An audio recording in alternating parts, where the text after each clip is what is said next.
Okay, first off, we have a colony of Tetramorium immigrants. There's the queen off on the left side there.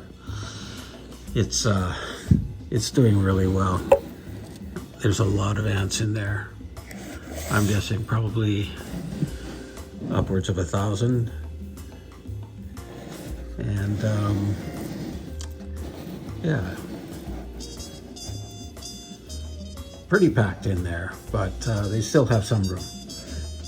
Okay, moving on, we got, this is a rescue colony, and this is a colony of Camponotus vicinus.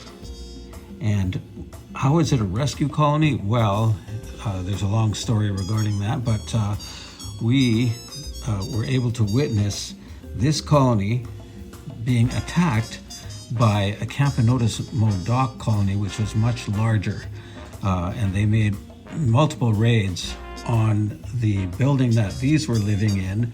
And these ants were actually forced out of another entrance, and I managed to see about 20 workers and the queen huddling near one of those entrances while the other ants, while the modocs were forcing them out.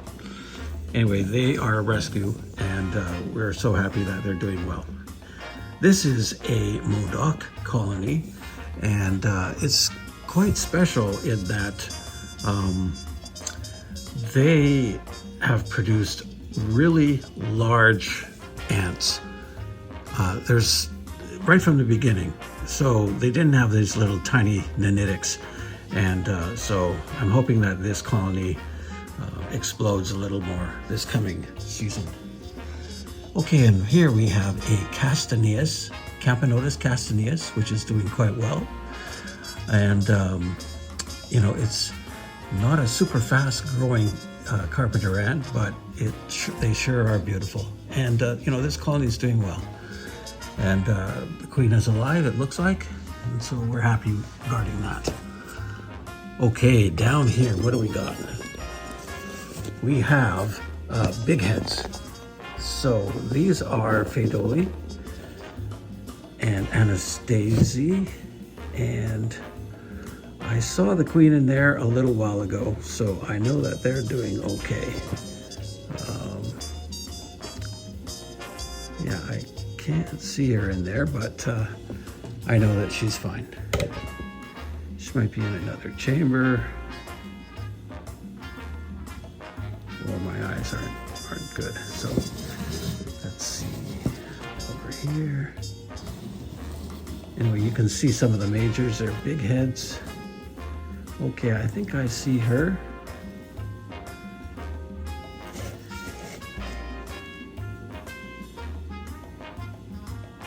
Yeah, she's off on the left-hand side there. You can see the larger gaster. So, anyway, very interesting ant. They're super tiny, but they're really fierce. Okay, and what do we have here? We have another Camponotus modoc. There's some brood there. I can see the queen. You probably can't from the reflection, but yeah, she's had some worker die-offs. So what can you do? But I can see her there. Her antennas are moving. Okay, and then we have a bunch of other queens here in this container, and mostly modocs in here, I think. Actually, I think I see the odd formica. There's a formica in there. Right there, the smaller queen. You can see her just turning around. But most of these are carpenters, which are the Camponotus and mostly modoc. Okay, there's a dead one back there. But I'll be going through that as well. We also have a bunch of Lasius Americanus, I believe. There might be some Niger or Neo-Nigers in here as well. But, and in here, and they're quite doing well. Lasius are very hardy, and one of my favorites in terms of getting them to grow. And here's another batch. Yep. So we'll be going through that. And these are the more advanced Lasius, meaning their colonies are just going like gangbusters.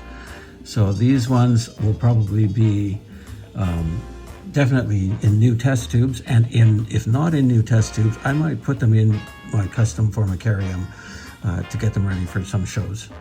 Because once they are in, they are really good. And it's a really great deal to get them already pre-installed, because then you don't have to deal with the test tubes or deal with a tub setup. They're just ready to go. And what do we got back here? We have another Camponotus. I think that's a Nova Boracensis, and she's got quite a large contingent. I had actually put them into this container for hibernation. They were in something larger, but I think I will put them back. All right, moving on. What do we got here? We got some more. Guess what? Lasius. They're not quite as advanced as this one, but they are well on their way. They have quite a few niditics. This is a box full of, I believe, formicas.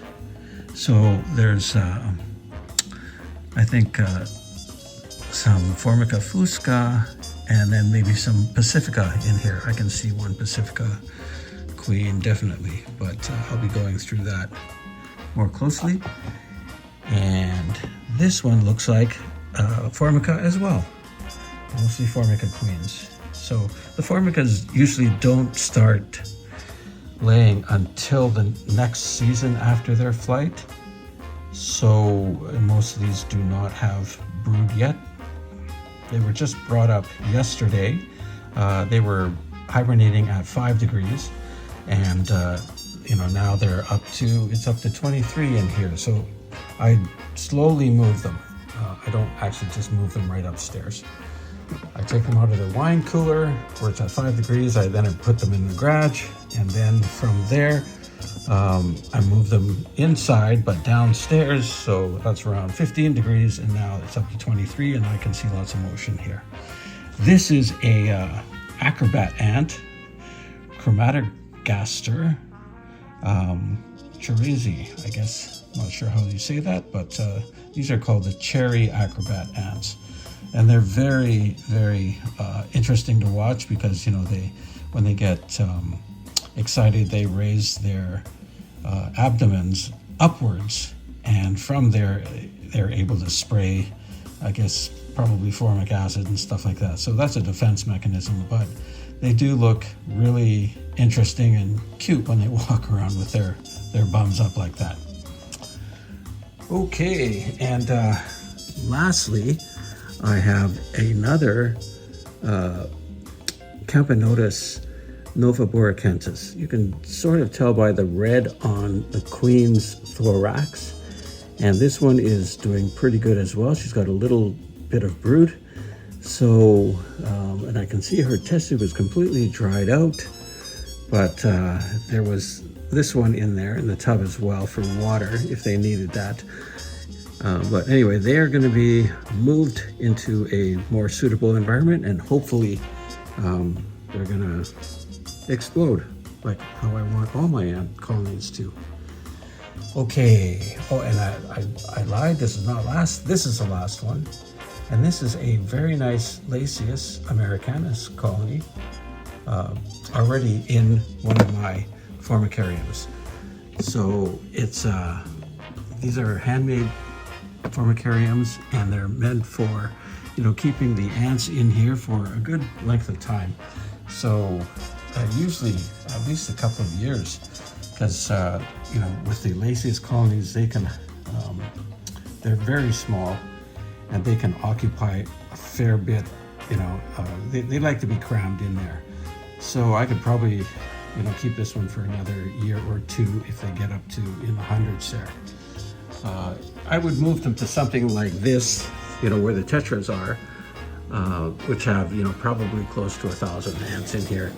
But you know, the thing is, I won't move them unless, you know, they become, you know, way too crowded in there.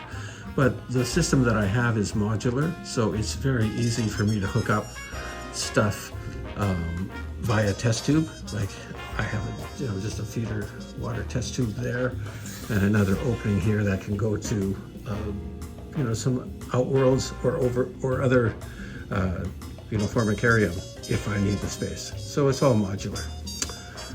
All right, I guess I'm gonna get to it.